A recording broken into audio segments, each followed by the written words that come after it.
आरुषि और सुरुचि जुड़वा बहनें थीं, एक साथ पली बढ़ी थीं। जहां आरुषि ने खुद को आजाद कर अपना जीवन अपनी शर्तों पर जीने की हिम्मत दिखाई, वहीं सुरुचि पर लोकलाज का बोझ परिवार ने लाद दिया। कैसे आरुषि ने सुरुचि को इस जकड़न से निकाला? जिंदगी में हर कहानी के समानांतर एक कहानी चलती है, जिसका लेखक उस कहानी से जुड़ा मुख्य किरदार स्वयं होता है। उसी के व्यवहार और क्रियाकलाप के अनुसार कहानी अपने रंग बदलती है। इन दोनों कहानियों के इर्द गिर्द ढेरों किरदार अपनी अपनी भूमिका जीवंत करने में जुटे रहते हैं। उन किरदारों का व्यवहार और नजरिया समानांतर चल रहे उन दोनों कथानकों के मुख्य किरदार के प्रति मौके और मतलब के अनुसार बदलते रहते हैं। अपने इर्द गिर्द चल रहे उन किरदारों के बदलते रवैये को आरुषि और सुरुचि मौसी की जिंदगी ने बखूबी समझा। ये दोनों मम्मी की सहेलियां थीं, जुड़वा बहनें। जमींदार परिवार की आन बान मानी जाती हैं बेटियां, क्योंकि शान माने जाने का अधिकार तो बेटों के ही पास रहा। मम्मी अक्सर उनकी चर्चा किया करती थीं। आरुषि के परिवार में बेटियों की शादी में पैसे, सोने चांदी के अलावा ढेरों गाय, बैल, भैंस, घोड़े देने की परंपरा सालों से चलती आ रही थी। उनके घर में बेटियों पर दिल खोलकर खर्च किया जाता था। सिवा उनकी पढ़ाई के, आरुषि की शादी तय हो चुकी थी, मेहमान आ चुके थे। सारा घर मेहमानों से भरा था। शादी के 2 दिनों पहले काफी देर होने पर जब आरुषि ने कमरे का दरवाजा नहीं खोला तो उसकी छोटी चाची ने जाकर दरवाजा खटखटाया। दरवाजा अंदर से बंद नहीं था, इसलिए खुल गया। भीतर जाने पर पता चला कि आरुषि कमरे में नहीं है। यह खबर पूरे घर में बिजली की भांति कौंध गई। जांच पड़ताल करने पर पता चला कि आरुषि के पिता रघुवीर चाचा के एक दोस्त कनक बाबू का बेटा हेमांग भी गायब है। वे लोग बोकारो से इसी शाद प्रश्नवाचक चिन्ह में शामिल होने आए थे। इसी गांव के थे और रघुवीर चाचा से उनकी पुरानी दोस्ती थी। सालों पहले उनका परिवार बोकारो में बस गया था, लेकिन संबंध अभी भी उसी तरह कायम था। इन लोगों का 1-2 साल में आना जाना और मिलना हो जाता था। जब भी वे लोग गांव आते थे तो रघुवीर चाचा के घर पर ही रुकते थे, क्योंकि उनका अपना पुश्तैनी घर सालों से बंद था। इतने भरपूरे परिवार में कभी किसी को यह शक नहीं हुआ कि आरुषि का हेमांग से कोई संबंध है। अगर दोनों बच्चों ने यह बात अपने परिवार वालों को बताई होती तो शायद वे अपनी दोस्ती को रिश्तेदारी में बदलने के लिए तैयार भी हो जाते, लेकिन उस वक्त कोई माता पिता बच्चों को इतना हक देते कहाँ थे कि वे अपनी पसंद और शादी की बात उनसे कर सकें। आरुषि के पिता दबंग किस्म के इंसान थे। उनकी सोच में घर की औरतें पैरों में पहनी जाने वाली खूबसूरत मोजरी के समान हुआ करती हैं। उन तक आरुषि के गायब होने की खबर पहुंचते ही वे सीधे आंगन में आए और बिना कुछ बोले चाची को कमरे में ले गए। दरवाजा बंद हुआ और अंदर से तब तक चीखने चिल्लाने की आवाजें आती रहीं जब तक वे पीटते हुए थक नहीं गए। पति के सामने हमेशा चुप रहने वाली चाची भी आज रोते हुए चिल्ला रही थीं, मार डालो मुंह। कम से कम आज मेरी एक बेटी तो इस कैद से आजाद हो गई, नहीं तो 2 दिनों बाद तुम्हारी ही तरह किसी और भेड़िए के हाथों की कठपुतली बनकर रह जाती। थोड़ी देर बाद दरवाजा खुला और चाचा दंदनाते हुए बाहर चले गए।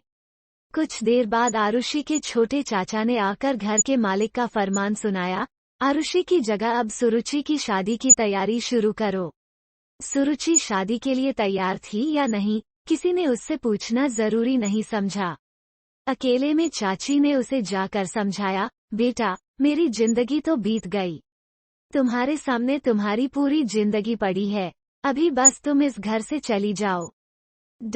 आगे जैसी तुम्हारी मर्जी। अपने फैसले अगर खुद ले सको तो जरूर लेना। अपनी खुशियां हासिल करने का हक हर किसी को है। मेरी तरह घुटन में अपनी जिंदगी बर्बाद मत करना। मेरा आशीर्वाद हर कदम पर तुम्हारे साथ रहेगा। धूमधाम से शादी संपन्न हो गई। सुरुचि उस घर की छोटी दुल्हन और मधुर की पत्नी के रूप में ससुराल पहुंच गई। विदाई के अगले ही दिन एक सुसाइड नोट लिखकर सुरुचि की मां ने फांसी लगा ली। मैं अब तक अपने पति की ज्यादती बर्दाश्त करती रही, बिना रीढ़ की हड्डी वाली अपनी जिंदगी व्यतीत करती रही, पर अब और बर्दाश्त नहीं होता। मेरी बेटियां अब इस घर से चली गई हैं।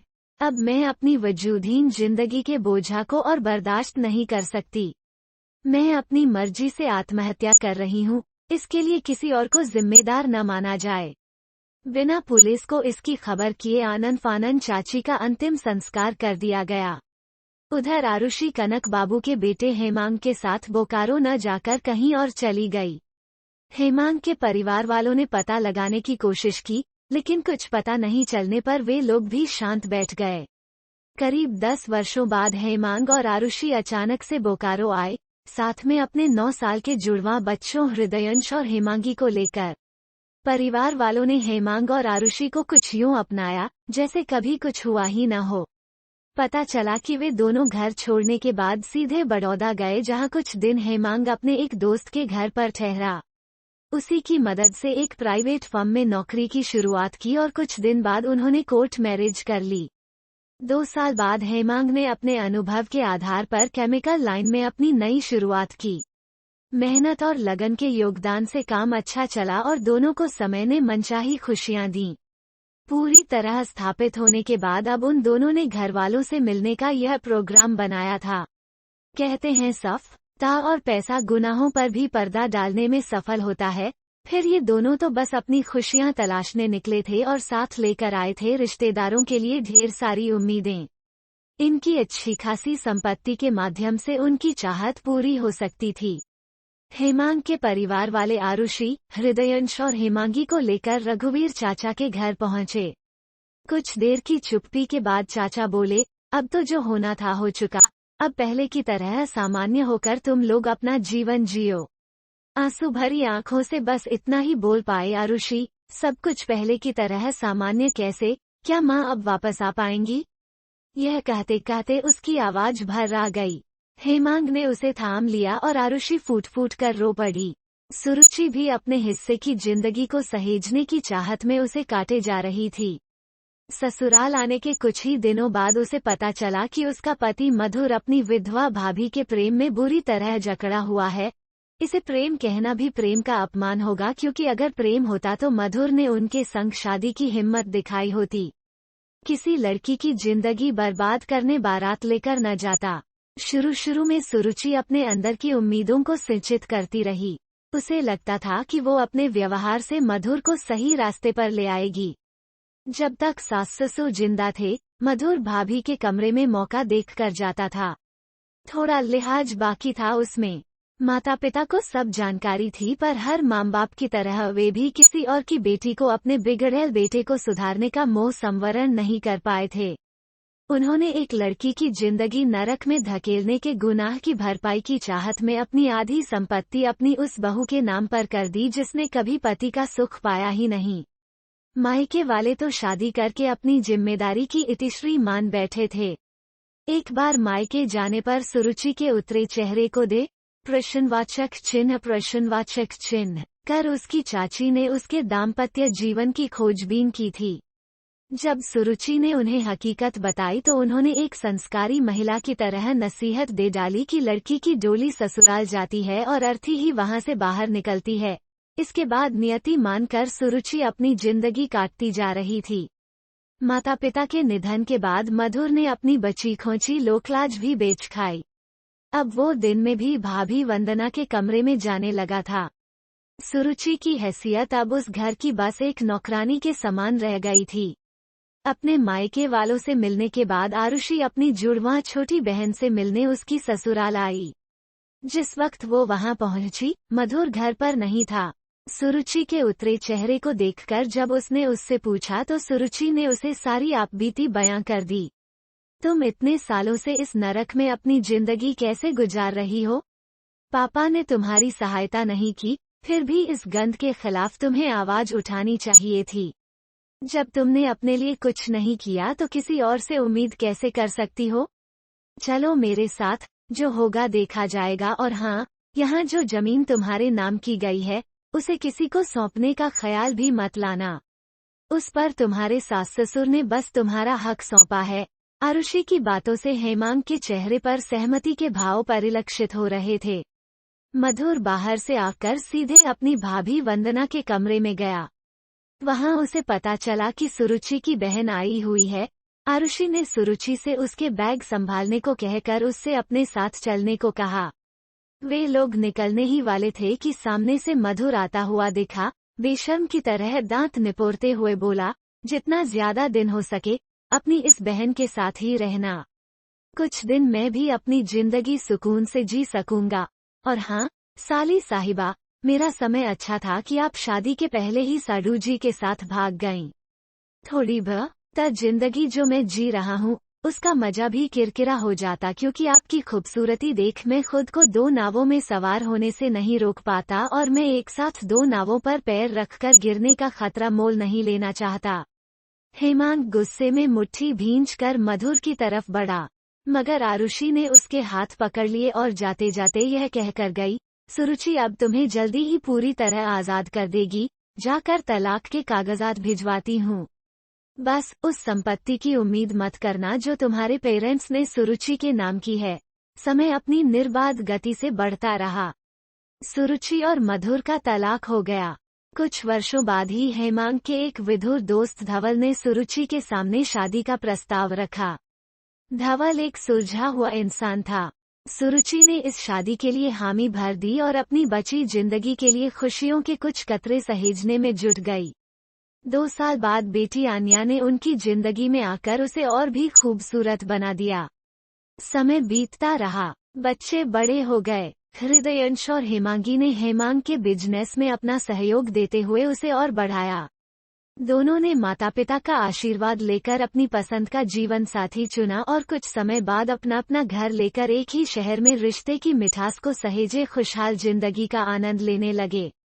वक्त हमेशा एक सा नहीं रहता, करवट लेना उसका स्वभाव है। 2020 में पूरे विश्व में कोरोना का प्रकोप फैला।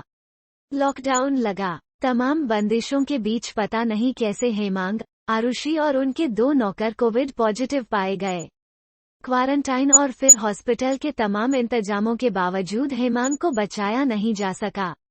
दोनों बच्चों और सुरुचि के परिवार पर दुखों का पहाड़ टूट पड़ा। उसकी जिंदगी को सहेजने वाला हेमांग रूपी एक खंभा धराशायी हो चुका था और दूसरा खंभा जिंदगी और मौत के बीच जंग लड़ रहा था। आरुषि की हालत के मद्देनजर डॉक्टर ने उसे हेमांग के बारे में बताने को मना किया था। बार बार वो हेमांग की हालत के बारे में पूछती, कैसे है हेमांग? ठीक है, सुधार हो रहा है, कहकर उसकी बात को टाल दिया जाता। ऐसा कहते वक्त परिवार का वो सदस्य किस मानसिक जद्दोजहद को ल रहा होता, इसका सही से शाब्दिक बयान कर पाना किसी के वश का नहीं। आरुषि कहती, हम दोनों को एक ही कमरे में क्यों नहीं रखवा देते? जवाब मिलता, डॉक्टर ने कहा है कि 2 बीमार एक कमरे में नहीं रह सकते। अपनी जंग में आरुषि भी वेंटिलेटर पर आ गई। 5 दिन वो वेंटिलेटर पर रही। इन्फेक्शन लिवर तक पहुंच गया था। आखिरकार एक और जिंदगी हार गई, मौत जीत गई। हेमांग को गुजरे 11 दिन हो चुके थे। अगले दिन उनकी 12वीं थी। देर रात आरुषि की तबीयत ज्यादा बिगड़ने लगी और सुबह 4 बजे उसने इस दुनिया को अलविदा कह दिया, बिना यह जाने कि अब उसका सुहाग भी इस दुनिया में नहीं है। आरुषि के चले जाने से हेमांग की 12वीं भी उस दिन नहीं हो पाई। उन दोनों की 12वीं की रस्म आरुषि के जाने के 12 दिनों बाद एक साथ ही की गई। कहते हैं, रिश्ता ऊपर से बनकर आता है, पर इन दोनों ने अपना रिश्ता खुद बनाया। सामाजिक नियमों और परंपराओं के परे जाकर अपनी हिम्मत और कर्मों से निर्धारित किया। इस दुनिया को अलविदा कहते हुए अपने पीछे छोड़ गए अपने बच्चों के लिए गहरा दर्द और सामाजिक उसूलों व संस्कारों की दुहाई देने वाले लोगों के लिए ये वाक्य हेमांग और आरुषि एक दूसरे के लिए ही बने थे। हेमांग के बिना आरुषि जिंदा नहीं रह पाती, उसके जाने की खबर बर्दाश्त नहीं कर पाती, इसलिए हेमांग अपने साथ आरुषि को भी ले गए। साथ साथ जिंदगी जीने के बाद इन दोनों ने अपनी मौत भी ऊपर वाले से एक साथ ही मांग ली थी। जो लोग इनके घर छोड़कर जाने से नाराज थे, उन लोगों के लिए इनका प्रेम अब एक मिसाल बन चुका था, जो जिंदगी के साथ भी और जिंदगी के बाद भी एक दूसरे के ही बनकर रहेंगे। यह प्रेम लोगों के लिए एक शाब्दिक मिसाल बन चुका था, जो कुछ समय बाद उनकी सोच में सामान्य हो जाएगा। लेकिन इनके अपने बच्चों और सुरुचि के परिवार पर इनके जाने का सचमुच फर्क पड़ा था, और बहुत फर्क पड़ा था, जिससे उबरने